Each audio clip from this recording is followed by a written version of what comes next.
ドジャースのミゲル・ロハス選手が通算328本塁打を記録した元メジャーリーガー、モー・ボーン氏のポッドキャストにゲスト出演しました。番組の中でロハス選手は、チームの雰囲気やクラブハウスでのエピソードに触れながら、ドジャースという組織がどのように機能しているのかをじっくり語っています。さらに大谷選手を中心とした MVP トリオの試合では見えない舞台裏にも話が及び、チームメイトの目線で語られる貴重なトークとなっています。オフシーズンだからこそ聞ける率直なコメントや同僚への本音の評価が詰まった内容を日本語字幕付きでお届けします。ぜひ最後までご覧ください。A World Series hero, a now two-time World Series champion, Miguel Rojas from the LA Dodgers. Mo, this is an exciting one. Bro, thanks for coming down, man. I really appreciate you taking the time. This is your guy right here, right? So I want you to start off from the beginning. He's one of the young guys coming up. You said he was the face of the Marlins. Talk. Let's get into a little bit. Well, I was happy for that moment for you, Miggy, just because I remember what it was like when you were down here as the face of a franchise that really was starting over. I mean, you were a long tenured Marlin, and then you get to go back to your original franchise in LA to have a moment like that. I mean, it has to be pretty crazy to be looking back on your career this year to think about all the things you've been through. I mean, does it blow you away right now? Like, have you gotten some time to soak this in? It's really crazy, but I'm proud of myself and the way that I put myself in that position to be able to get that opportunity. Not anybody can say that they can play 2 World Series in a row, having the opportunity to win both of them, and this one especially on the personal note feels so much better because I feel like a contributor from a first hand. Like when you got the opportunity to play Game 6 and Game 7 in a World Series is something that not every baseball player can do, and to put it into perspective, a lot of hard work throughout my whole career, and it was a hard work and a hard road, but at the same time prepared me for that moment. And obviously, I was always asking for something like that to happen to me, but I think I was prepared just because of everything that I have to do throughout my career, and being here in Miami and being able to kind of go through different phases of the franchise, and for them to stuck up with me and kind of like gave me the opportunity to rebuild with them in 2019, 2020. It was pretty cool and got me to the point where when I got to the Dodgers again, I was a way mature and prepared player to help an organization to win a World Series. From your perspective, like, what was it like going from a franchise that was sometimes laughed at? I know that you would take, stick up for you guys in the media to, man, you went to expected excellence every year because you guys don't spare expense with the Dodgers. So, like, what was that pressure like going from maybe like a team that kind of gets to be in the shadows to you now have the bullseye on your back every single year now? Yeah, to put that into perspective, I went to an organization not to lose 100 games every year. That was my goal. To be honest with you, I was like kind of pushing the guys. We're not losing 100 games this year. We gotta continue to play. I know it's gonna be tough because we're facing guys they're trying to make it to the playoff right now, and we're just not in contention like the whole month of September. It's really hard to play baseball like that, and kind of to put numbers on that way and kind of play kind of for yourself at the same time pushing others to kind of like find themselves, like how they're gonna be in the big leagues, and to stay in the big leagues and to develop them into helping us next year. That happened in 2019, and then we have a COVID year in 2020, and we had the opportunity to kind of like break the ceiling and make it to the playoff and winning a playoff series. I think that was a huge step for the organization. From that to going to an organization where when they acquire me, they tell me, "Hey, would you want to come and play for the Dodgers? We don't want you to feel like, hey, you're coming here and you're getting demoted to a platoon guy or a utility guy. We're gonna need you to move around, and you're not gonna be the everyday shortstop. But we need your experience and your stuff that you can do around the field." And my first thing that I told my agent and Andrew Freeman was, it's crazy if a player that got offered to come to the best organization in the world and in baseball right now to say no to an opportunity like that, especially me at the back end of my career and going there in 2023 and having the opportunity to have these last 2 amazing years is mind blowing, and it's really hard to put into perspective. All right, people out there, you gotta understand. I'm gonna take it down a little bit of a path.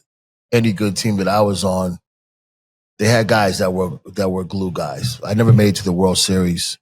Maybe we didn't have enough of them. That's why we never made it in the 90s. But this type of guy is the guy behind the scenes that makes everything happen.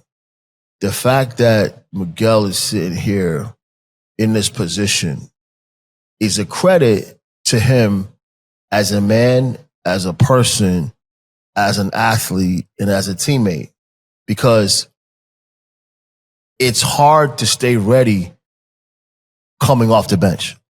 When I played, I was lucky enough. I was an everyday. I knew I was going to be in the lineup. I didn't have to worry about walking in, deciding, was I going to be there? How, what was my role?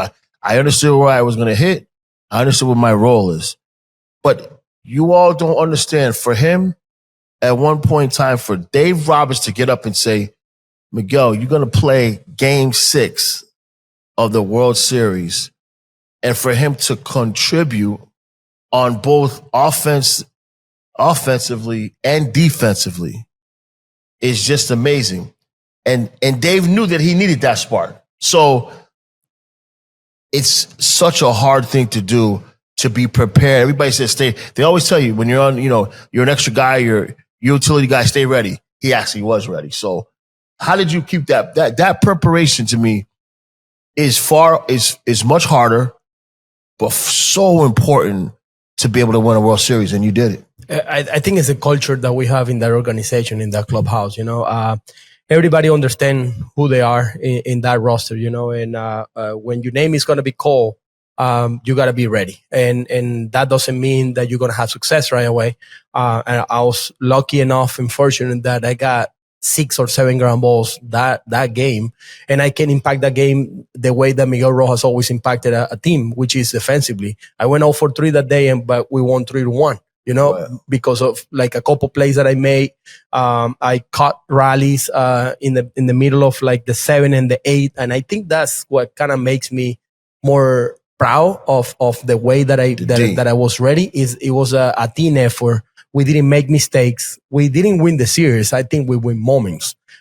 During that series, it was really hard for us to say, "Oh, we're the best team right now," because we got blown out 2 games, and then we won the extra inning game that was a coin flip, and then we won 6 and 7. Right. It's kind of like you gotta win moments, and to win moments, you have to have the right personnel that they're gonna step up in the big moments and do stuff like what Freddy did, what Will Klein did, what Yamamoto did. And that's why this organization paid that much money for these players to be ready at the opportunity, because it's really hard. It's really easy to kind of like be there and be mad and you know how it is. Right. You play the game for a long time. When you're not playing for 2 or 3 weeks, right, you're going to be upset and you're going to feel it inside of you. I could be there. I could be contributing. I know I can play.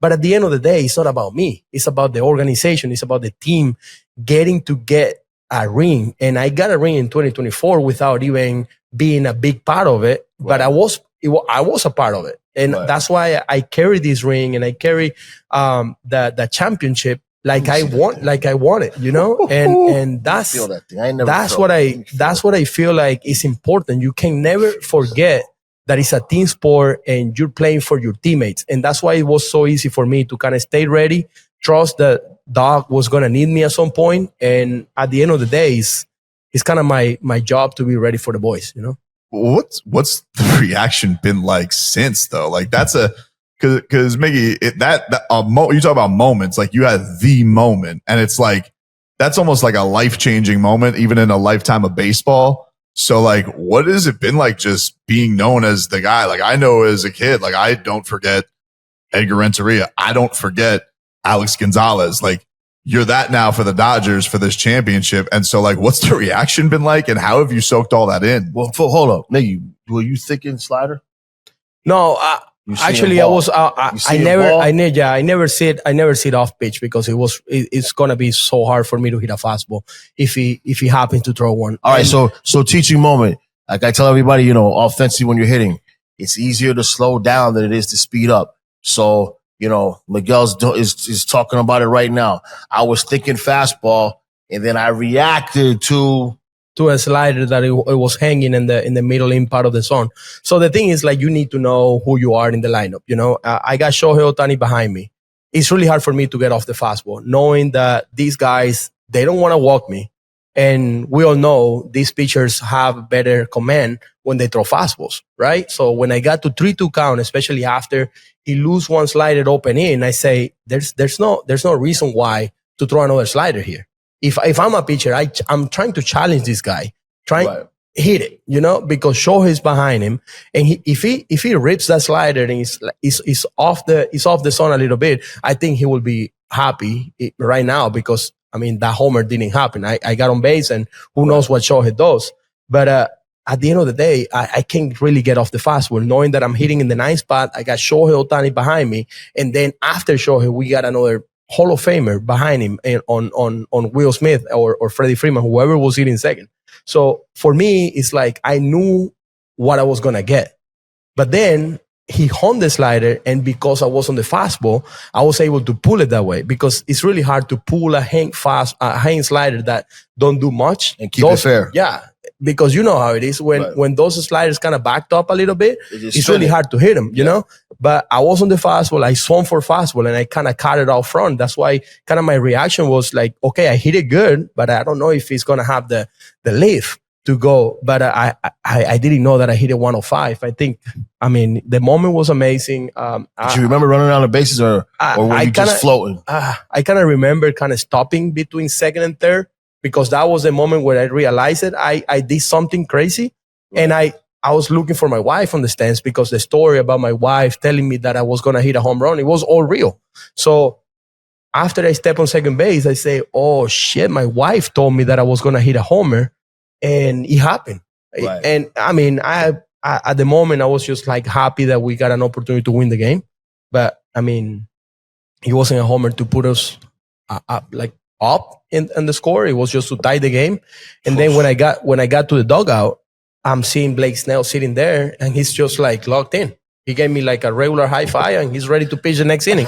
So that's when I kind of what brought me back to earth, and tell myself, okay, you have to relax, because we have to play another inning. And sure enough, I got a big play on the next inning on the bottom of that inning to make that our home play. So can you talk about your story with the wife? For those who don't know, can you explain that, the idea, and your wife telling you something like that, was that out of character? Because she don't say, hey, have a great day at the office. Like, did it stand out that she's like, oh, you're going to do this today? No, the thing is, like, going back to what Mo just asked me about, like staying ready and being ready, right? So we are in the NLCS. We swept the Brewers. I didn't get one at bat in that series. And I'm pouty. I'm not happy. You know, I'm coming back home, and yeah, the team is winning, but I'm kind of like, I'm not doing anything. You know, like I'm just there. I'm being a good teammate. I'm trying to be a good friend, a good guy in the clubhouse. But when you're home, lights are off. Life is different. I'm kind of like, I want to play. I want to get in there. You know, I want to get an opportunity to at least get a hit, you know, like feel like I'm contributing other than being in the clubhouse and all that. That's kind of my job too. But at the end of the day, you have some pride too, and you have some, you know, ego, and it's really hard to put it aside completely. Even though when I'm in the field, I'm not trying to, you know, like, tell anybody. It's your safe space. That's what you think when you're home. So I'm home, and I'm telling my wife this whole time, I want to play. And she's telling me, you gotta be patient, because I know when you get in there, you're not just gonna play. You're gonna do something really special, and you're gonna hit a big home run. And she keeps telling me this started in the NLCS. And I'm waking up every single day waiting, because it was a moment where I didn't know if I was gonna start one of the games, because Baez was kind of struggling in center field, and Doc was thinking about like maybe moving Tommy to center and play me at second base. And I was waiting for that text message every single day. And is that how we go by text? That's how it goes with Doc. Doc kind of like gave you a heads up and text you the night before. He always kind of like, if you're starting at some point or whatever, especially the guys that, when you play every day, you know, Yeah. you don't need to receive a text message every day if you're Freddie Freeman or Mookie Betts. Maybe if he's moving you in the order just because of whatever, he's going to let you know. But with the utility guys, especially Kike and Austin Barnes when he was there, and CT and me, he was like really good communicating. Hey, you're a second base tomorrow, or you're shortstop tomorrow, or during the day something happened with the starter, and he texts me right away. Hey, you got short tonight, whatever. And then I was expecting that text message, and I was waiting for it. And I wake up and I got excited. We're playing the World Series. We're playing game 1 of the World Series. I want to play. I feel like I have an opportunity to play. And I was waiting for that text message. And I'm talking to my wife at that time. And I was kind of nervous. And she always tell me, like, don't worry. Don't be nervous. Don't be too high. Don't be too low, because you're going to get in there. And I know, because number 11 means a lot to us in my family. And she told me that somehow in a dream and driving around, she keeps seeing number 11s. And I think that was the reason why she knew something special was waiting, and something like that was going to happen. And I mean, it happens in the biggest moment of my life and my career in baseball. Tell me about.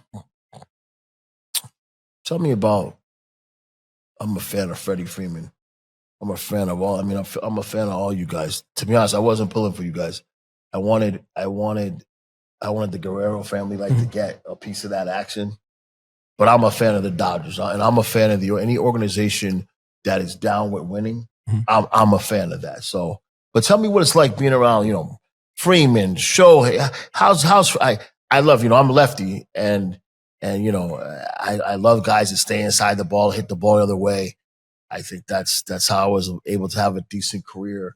So for me, he's one of my favorites, and Mookie Betts doing what he did for Boston. And how is it like playing with that, that type of juice and ohtani, and just a great team, and you are so much a part of that. How's it like coming into that clubhouse like that? Yeah, you would love to be a teammate of Freddie Freeman. Yeah. It's the definition of the guy that you want on your team, because he's a guy who's he's gonna be in the lineup. He's not gonna put any excuses. Yep. He's gonna post every single day. I think that's what I respect the most about a baseball player. Yeah. And from seeing it from firsthand, knowing that he have to drive 45 minutes to an hour after taking his kids to school, all the way down in Orange County to go to Dodger Stadium to get there early, being tired, taking a nap before the game, and playing that game like everything is on the line every single night. And regardless of what happened that night, putting it away, do it again the next day, doing it for 162 games, not taking a day off as an option. I think that's you respect that a lot. And that's Freddie Freeman. Freddie Freeman is a guy who is going to lead by example. He's not going to talk much. But if you have Freddie on your team, he's going to teach you so much just by preparing and playing the game every single day the way he does. And obviously you have guys who have different routines. You have Mookie Betts that is the hardest worker that I ever seen. And I thought Martin Prado was the hardest worker before I met Mookie.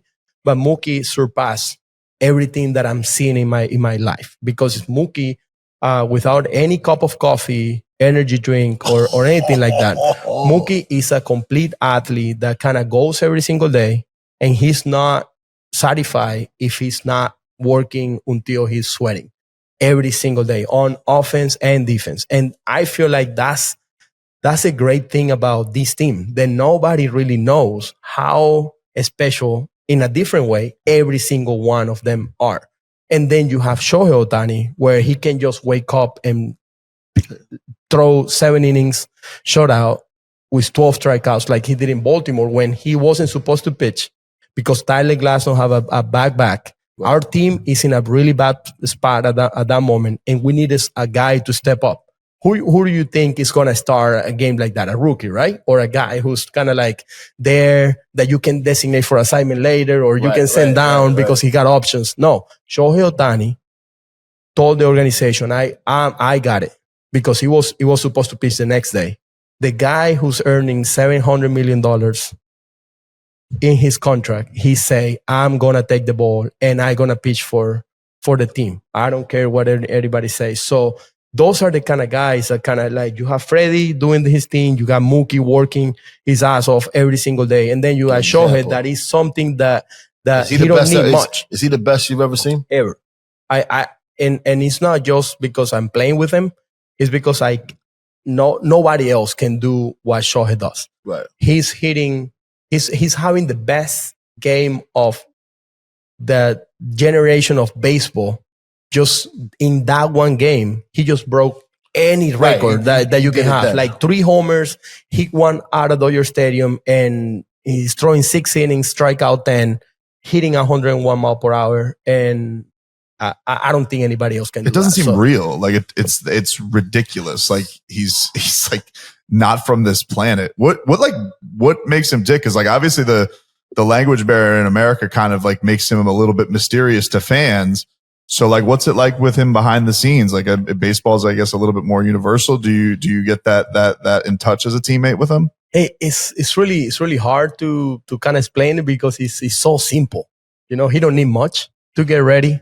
His talent kind of overtake the preparation and kind of like the work that everybody else have to put in to be really good, you know? And when you have to take so many swings in the cage to hit the ball hard, he doesn't have to do that. So his abilities to be that good, you know, one of the most impressive things that Shohei does is when he hit his little flips in the cage, and he had a little routine where he hit a bunch of balls off the tee, and then he started hitting flips. And then he hit like a little red machine that shoot balls that kind of like goes up. And after that, he take like 10 or 12 swings off a flip. And he's trying to like pull it in the air in the cage, but we have the hit track now. And he hitting balls in the cage 120. That goes for like 480 something on the machine. And I never seen that to ever get close by any other player in our team, hitting off the machine or velocity or anything like that. He's so amazing the way that baseball comes easy to him. Mm-hmm. But at the same time, we need to know what happened behind the scenes when he's not with us. Because I don't think the work stopped for him when he's done with the baseball game. I think those guys like Ichiro Suzuki, when I played with him, I knew Ichiro was already warm and worked out before he got to the field. Right. But we don't see that. Right. We don't know with Shohei if he's like doing something at home after the game, if he's doing something else, because when he get to the field, it's all business. And I'm here to play. So he's not the guy that get there at 12 p.m. in the afternoon for the 7 p.m. game. No, he gets there around 2:30, 3, depending on what he have to do. He's there just to play the game, and then he goes home. Nobody really knows what happened behind the scenes. I think one of the best things, and you'll let me know this. I think the Dodgers use analytics to a point, but I don't think it's your overall makeup in terms of how Dave Roberts goes about his business. I think that he's got a whole bunch of talent that he looks and presses the buttons how he needs to press them to make real decisions. Tell me a little bit about that. Yeah, I think baseball season are kind of in Dodgers, especially with the Dodgers. I kind of get to see a little bit closer because my relationship with Doc and being in the organization for 3 years now since I get back. I feel like they divided the season in three parts. So there's the first part of the season where they're just trying to get the players going, and they're going to give a lot of opportunities to the guy who they think, and with the analytic numbers and all the formulas that they have, they're going to let them get to the point where they're going to be productive for a team to win in 162 games, right? Then they're ready to shift if we need to shift in the second half or in the second part. I would say around July or August, they've started to kind of turn the page and kind of started to learn a little bit more from the new players, what he can do, what he can do, who's playing good, who's playing bad, and get off a little bit of the analytic numbers. And then there's the playoff where it's the combination of both. Analytics plus the gut and the eye that Doc have. And he's not afraid of making a decision for the benefit of the team going away from analytics. So I think analytics got us to a spot because we have a lot of players who they already put into this formula of winning a lot of games in 162 that I think it works because we're playing 162 games for a reason. Right. And we need to win a lot of the games with the stuff that they know players can do. And then if you do that formula and let players play, regardless of struggling or not feeling well or going down on injuries, they have players that they're going to replace and the formula still work, you know? So I feel like that's the reason why the Dodgers are being so successful because there's a formula, they trust it. And then when the season is approaching the playoff and those moments where you really need the personnel, and the best example is Kike Hernandez. Right. For me, Kike Hernandez during the regular season, you see his usage. He's just against left-handed pitcher. He's a platoon guy. He plays left field. He plays third base. They're going to plug him in. I mean, they don't really care if he plays much or gets a bunch of at-bats or he hits for average or anything like that. But they know when playoff time starts, there he is. Kike Hernandez is playing every single game. Right. And it doesn't matter if he's a right-handed pitcher, left-handed pitcher, if he's a switch-handed pitcher, Kike Hernandez is playing every single day. So that's what I see from my point of view. That's awesome. Well, congratulations on re-signing and going back. How excited are you about the chance to three-peat? Because that hasn't been done since the Yankees. It's not been done by many teams. I think it's only them and the A's to do it as franchises. It's only been done, I think, 4 times. So it's a crazy feat that you guys are going after. How difficult you think it's going to be? How excited are you for that chance? Yeah, super excited, and I think that's a goal that we all have, and that's why we want to have the opportunity to have the same personnel, the same guys on the team. You know, especially that's why a lot of people want Kike to sign back. You know, even though he just got a surgery, but we all know we need Kike for the crunch time. And it's going to be nice to have kind of the same group in paper plus the guys that we need to repeat because it's not easy. You know, winning one championship is hard, especially the way that we did it. We went to Korea, then we played the longest season ever. Right. To repeat and play one of the longest season, going to Japan and then playing 162 and finishing in 7 games. I think that's really hard on the body and on the guys who are playing over and over and over and overcoming injuries and surgeries and all that. So I'm super excited to get back to LA and give this a real chance with the same guys and understanding that our legacy are kind of on the line too. Because if we are able to pull this out, I think we can be on the conversation of the best team in ever to play the game. 最後までご覧いただきありがとうございました。今回の動画についてどういう感想を持たれましたか？ぜひコメント欄で意見や感想をお聞かせください。チャンネル登録やグッドボタンを押していただけると励みになります。それでは次回の動画でお会いしましょう。